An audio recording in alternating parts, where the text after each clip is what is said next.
자, 준비마당. 알면 약, 모르면 독이 되는 재테크의 모든 것에 대한 거를 가지고 이제 시작을 해보도록 하죠. 자, 그 중에 첫 번째에서 001 텍스, 또 하나의 소득, 절세로 만든다라고 하는 거예요. 오케이? 이게 여러분들한테 이미 앞에서 말씀드린 것처럼 이 파트는 이렇게 나눠져 있는 형태가 되는 거야. 그거에 대한 지식을 주는 거고, 직장인들과 그 다음에 자영업자들과 그 다음에 금융주식을 주고 자산가등과 그 이외의 상 이렇게 해서 딱 섹터가 나눠져 있으니까 그런 부분들에 대한 거를 가지고 보시면 돼요. 그 중에 첫 번째 뭐다? 이 부분들에 대한 거. 오케이? 그래서 준비마당 부분들 보시는 금융지식 부분들 알면 어떻게 돼요? 좋은 거. 그거 봅시다. 자, 또 하나의 소득, 절세를 만든다. 절세는 누구에게나 필요하다. 요것만 잠깐만 볼게요. 대부분의 사람들이 세금은 자기와는 무관하고 기업 투자자, 대규모 자영업자, 전문직 종사자만 알면 되는 것이다 라고 생각한다. 하지만 유리지갑 직장인도 소규모 자영업자나 프리랜서도 부업으로 소소한 수익을 올리는 사람도 부업러들 부동산 한 채만 갖고 있는 사람도 세금 문제를 피해갈 수 없다. 세금은 누구나 관심을 가져야 하는 국민의 의무 중 하나이지만 꼼꼼히 따져보는 사람은 그렇게 많지 않다. 아마 이게 현실이에요. 직장인만 하더라도 연말정산 잘하면 되지라고 하잖아요. 오케이? 지금 아까 얘기했던 그 내용이 되는 거야. 오케이? 자, 그 다음에 옆으로 넘어가서 부동산도 마찬가지가 돼요. 부동산도 실제로 하기 전까지는 어떻게 되겠어요? 관심 없어. 그런데 실제 닥쳐서 해보게 되게 되면 자기 거가 확 떨어지는 거야. 21페이지 하는 얘기예요. 21페이지 위쪽에 하는 내용이에요. 부동산도 마찬가지다라고 하는 내용이에요. 오케이? 한 번이라도 매매해본 사람들은 야 이거 뭐 양도소득세하고 이거 취득세 이런 거 신고하다 보면은 세금 어마어마하구나라고 하는 거를 알게 돼 있어요. 오케이? 자, 세금을 합법적으로 줄이는 부분들에 대한 걸 뭐다? 절세라고 하는 거야. 오케이? 21페이지 중간 부분들에 대한 절세. 그래서 여러분들께서 이런 거는 명확하게 그냥 외워두세요. 절세란 세법이 인정하는 테두리 내에서 세금을 합법적으로 줄이는 것. 오케이? 무슨 말인지 알겠어요? 그러니까 절세라고 하는 거는 뭐냐면 세금을 내지 말자. 이거는 탈세예요. 그 밑에 나와 있는 세금을 불법적으로 줄이는 것은 뭐야? 탈세야. 그래서 탈세란 거짓 증빙을 제출해 불법적인 방법으로 세금을 적게 내거나 부당하게 환급을 받는 것을 말한다. 오케이? 그 밑에 지금 나와 있는 게 뭐야? 결과적인 다운 계약서 같은 거를 얘기하는 거잖아요. 오케이? 그래서 이런 거 보면 돼요. 다운 계약서 여러분들 아시죠? 다운 계약서. 이 다운 계약서 부분들에 대한 것은 이게 굉장히 여러분들 이거 잘 알아두시면 돼요. 이거 내용이 굉장히 잘 되어 있어서 제가 되는데 이 다운 계약서 옛날에 참 굉장히 많았었어요. 근데 아마도 지금도 있을 거라고 생각을 해요. 저희가 이게 제가 처음에 집을 사고 그랬을 적에도 막 이런 얘기들이 막 오고 가는데 야 이게 도대체 누구한테 유리한 거 누구한테 불리한 건지도 모르는 사이에 그냥 휩쓸려 가가지고서 막 이렇게 되는 경우가 있는데 지금 여러분들 알고 가보세요. 뭐냐 그러면 다운 계약서예요. 반대로 올려 사는 업계약서도 있어요. 아세요? 다운이라고 하는 거는 가격보다 낮추는 거고 업계약서는 뭐 비싸게 하는 건데 그걸 한번 봐보세요. 부동산 등을 매매할 때 실제보다 적은 금액으로 양도한 것처럼 허위로 작성하는 계약서를 말한다. 뭐다? 다운 계약서야. 오케이? 부동산을 파는 사람이 양도 금액을 줄이면 양도 차익이 줄어드는 거니까 양도자는 어떻게 해요? 양도소득세를 적게 낸다. 그러니까 뭐야? 부동산을 사는 사람이 취득 금액을 줄이면 취득세를 적게 내. 그러니까 부동산을 사는 사람도 어떻게 되겠어요? 그 취득 금액을 적게 하게 되면 취득세를 적게 내는 건 사실이야. 근데 나중에 봐봐요. 이와 반대로 1세대 1세대로 양도소득세를 내지 않는 경우 양도 금액을 높이기 위해 업의 계약서를 작성하기도 한다는 거야. 오케이? 업 계약서는 부동산을 산 사람이 나중에 이 부동산을 양도할 때 양도 차액이 어떻게 줄어? 양도세를 적게 내는데 이용된다. 다운 계약서 업계 모두 불법이다라고 하는 거야. 오케이? 그러니까 이러한 부분들에 대한 것을 알게 되게 되는 거, 이거 굉장히 중요한 내용이다라고 하는 내용이에요. 오케이? 자, 그 다음에 어떻게 또 불법적인 게 또 있어요. 뭐냐 그러면 가짜 기부금 영수증 22페이지 위쪽에 가짜 기부금 영수증. 오케이? 이거 된다 안 된다? 안 되는 거야. 오케이? 그래서 가짜 기부금 영수증인데 옛날에 기부금 영수증이 위에 봐. 가짜 기부금 영수증은 세액공제를 받는 것이 바로 탈세에 속한다라고 나오잖아요. 그런데 옛날에 세법에서는 뭐라고 했어요? 기부금을 소득공제를 했었거든요. 소득공제를. 그런데 지금 어떻게 해요? 지금은 세액공제로도 바뀌었던 거예요. 근데 그것도 모르고 소득공제에서 빼버리거나 이렇게 되는 거. 그리고 또 가짜 기부금 영수증 가지고 세액공제에서 받아도 그것도 어떻게 된다? 그것도 탈세하는 거야.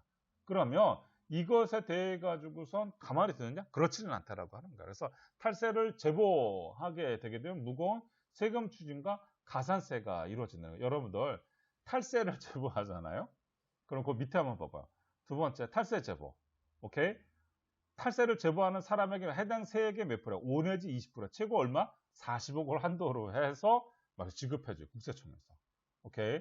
그래서 이거를 가지고선 세액에 대한 그 해당 사람이 납부하는 세액에 대해 가지고 주는 형태 같은 거여서 이런 탈세 제보도 상당히 많이 있죠. 오케이? 그런데 이렇게 되게 되면 그거 무거운 세금을 추징함과 동시에 뭐야? 가산세를 또 내요. 그래서 가산세 부분들에 대한 것들도 이 세금이 있다라고 하는 걸 아시면 되는 거니까 그러니까 이런 탈세 부분들에 대한 것은 굉장히 위험할 수 있으니까 잘 해라 라고 하는 얘기를 여기서 또 해주는 얘기가 돼요. 오케이?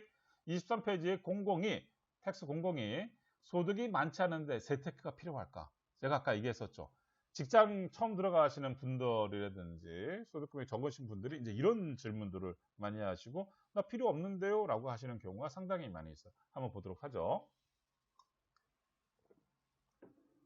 세금과 무관한 사람은 없다라고 하는 내용이에요. 아주 잘 되어 있어요.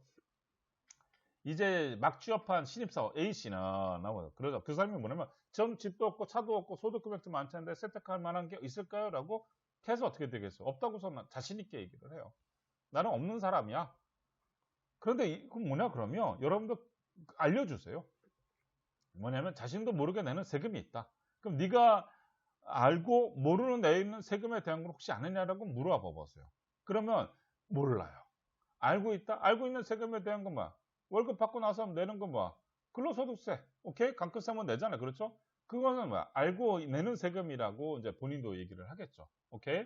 그래도 근로소득세 이외에도 우리가 살아가면서 내는 세금 있는 부분들에 대한 거. 오케이? 한번 그거 봐볼까요? 그게 뭐였냐면 두 페이지, 24페이지에 보시게 되면 이런 게 있죠. 중간에 근로소득세 이외에도 뭐야? 양도소득세, 법인세, 종합소득세 등 납세 의무자가 신고 납부함으로 이건 알고 내는 세금이라고 하는 거죠. 오케이? 그 다음에 또 하나가 뭐야? 재산세, 주민세 등과 같은 지방세. 오케이? 이런 것들도 결과적으로 고지서 주니까 이거 알고 내는 세금이야. 하지만 그 책 중간에 봐봐요. 자신이 의식하지 못하는 데도 내는 세금이 있어. 커피, 술값, 식대, 담배값 이런 데 이미 어떻게 되겠어요? 이런 데 붙어 있는 부가가치세, 주세, 교육세, 담배세 이런 것이 붙어 있는 건데 사람들은 이거 잘 몰라요. 의식하지 못하는 거지. 오케이? 그러니까 자기가 의식하지 못하는 사이에도 지갑에서 세금이 빠져나간다라고 하는 내용들이 되는 거예요. 오케이? 결국 소득이나 재산이 있을 때뿐 아니라 소비할 때도 세금을 낸다라고 하는 거예요. 오케이? 그래서 벤자민 프랑클린은 이런 얘기를 했어요. 인간에겐 필요할 수 없는 두 가지가 있다. 피할 수 없는 것이 하나는 죽음이고 또 하나는 뭐야? 세금이다라고 하는 얘기가 돼요. 오케이? 그래서 이런 부분들에 대한 거를 가지고서 하는 거예요. 밑에 내려온 것 중에서 원천징수라고 하는 게 있어요. 원천징수라고 하는 얘기. 이 원천징수라고 하는 얘기가 이제 위에서에 나오는 부분들에 대한 건데 맨 위에 있었어요. 뭐냐 그러면 맨 위에 있는가? 이게 근로소득세는 매달의 간이세액에 의해서 원천징수가 이루어지면서 원천징수인데 그 원천징수가 뭐냐를 여러분들 한번 그것만 읽고 가봅시다. 뭐냐 그러면 근로소득이나 기타 소득 등을 지급할 때 지급하는 자, 사업하는 자야. 오케이? 지급받는 자, 근로소득자. 오케이? 소득자에게 세법에 따라 세금을 미리 징수해 납부하는 절차를 말한다. 오케이? 그러니까 뭐야? 근로자한테 줄 적에 먼저 세금을 어떻게 되는가? 사업하는 자가 징수하는가? 그거를 뭐라고 한다? 그걸 원천 징수라고 하는가? 그거를 오케이? 그래서 이런 부분들에 대한 거를 원천 징수한 다음에 그거를 가지고 어떻게 되는 관할세무서에 납부하는 거고 나중에 이렇게 원천 징수된 세금은 사후에 나중에 어때? 연말정산이나 종합소득 신고할 적에 어때? 먼저 난 선납세금 부분들에 대한 거 공제를 하는 거지. 너무 많이 냈어? 그럼 환급 돌려주는 거고 적게 냈어? 그럼 더 내. 이제 추가 납부가 해야 되는 그럴 적에 쓰는 말이 원천징수라고 하는 말이에요. 그래서 여러분들과 같이 이런 부분들에 대한 거 알아야 될 것 같아서 말씀드리는 거고요. 자, 25페이지 넘어보죠. 세금을 줄이는 부분들에 대한 일을 즐기자라고 해요. 오케이? 세금을 줄이는 일을 즐기자. 이분은 그런 얘기를 했어요. 세금을 줄일 수 있으면 그거는 어떻게 피할 수 없으면 즐겨라. 해병대 그런 멋있는 말이 있죠. 오케이? 피할 수 없으면 즐겨라. 그럼 세금을 줄일 수 있다면 그것도 즐겨보자 이거죠. 오케이? 세금을 지출하니 모르다 투자하는 마인드로 보자. 오케이? 또 하나는 뭐야? 절세 마인드로 가서 보자 이거죠. 오케이? 제가 아까 앞에서 굉장히 이 지은이가 굉장히 좋은 말, 세금에 대해서 좋게 했는데 이런 부분, 이걸 읽으면서 그게 참 이렇게 흔한 얘기지만 잘 정리해 놓으셨구나라고 하는 내용들을 한번 보도록 하죠. 중간이에요. 25페이지 중간. 많은 분들이 자산가 분들이 세금이라고 하면 골머리라니까 세금 내기면 막 욕하시잖아요. 그런 분들 많으시잖아요. 특히 그걸 가지고 비즈니스 하시는 여러분들의 입장에서 봤을 때는 이런 얘기가 나왔을 적에 또 이런 얘기를 답변들을 또 해주게 되게 되면 한편으로는 거부감이 들면서도 그래도 맞는 얘기를 하는 거니까 똑똑한데 라고 쳐다볼 수가 있는 내용이 여기에 있어요. 한번 봐봐요. 세금은 생계가 어렵거나 병들었거나 장애를 가진 사람들에 대한 복지의 재원이 된다. 또 사회 기반 시설이나 국방 등과 같은 공무 서비스, 환경 보호 등에 투입돼 사회 활동이나 경제 활동이 안전하고 자유롭게 이루어질 수 있도록 하는 재원이 된다. 이와 같이 세금이 없다면 개개인의 사회생활을 매우 피폐해지고 사회 안전망의 부재로 사회가 몹시 불안정해져 삶의 질이 떨어질 것이다. 세금은 폭탄이라고 생각해 세금 내기를 거부하거나 탈루를 한다면 삶의 안전을 위해 개인적으로 훨씬 더 많은 위험과 손실을 감수해야 한다. 참 좋은 말을 정리해 놓으신 것 같아요. 그렇죠? 생각도 있으신 말인데. 오케이? 만약 세금을 안 내게 되면 세금을 내 가지고 어떻게 돼? 여기 끝에 말이야. 말 그대로 그런 거지. 훨씬 더 많은 위험과 손실을 감수해야 된다고 하죠. 우리가 세금을 냈으니까 뭐가 있어요? 국가적으로는 군인이 있는 거고 사회적으로는 경찰이 있잖아. 그러니까 어떻게 되는 거야? 사회적인으로 해치는 해약자들, 뭐 깡패, 뭐 이런 사람들, 오케이? 마약 같은 거 단속하고 그러니까 어떻게 되겠어요? 여러분들이 그런 사회 속에서 사회 안전망 속에서 편안하게라도 살아가는 거잖아. 만약에 이러지 않다 그러면 세금이 없어가지고 이런 사람들을 하지 않는다 그러면 어떻게 되겠어요? 각자 자기가 돈 내가지고 자기가 돈 들여가지고 고용해야 될 거 아니야. 오케이? 그럼 손실이 감소하는 거잖아요. 오케이? 무슨 말인지 알겠어요? 이런 데에 세금을 쓴다라고 하는 얘기야. 오케이? 하지만 세금은 기부가 아니다. 세금은 법에서 정하는 의무이므로 이를 절세하려는 노력도 법을 지키는 일에 속한다. 그렇죠. 그러니까 절세하는 노력이 법을 지키는 거래요. 오케이? 참 멋있는 표현이에요. 오케이? 따라서 절세는 세법을 이해하고 세금의 공정성을 높이는 민주주의 실천 방법 중 하나다. 참 이렇게 멋있게 세금을 내는 걸 가지고 이렇게 멋있게 얘기하는 또 분은 또 참 정한 것 같아요. 오케이. 아무튼 25페이지 부분들에 대한 내용들을 가지고 여러분들과 같이 현재 좀 보고 있습니다.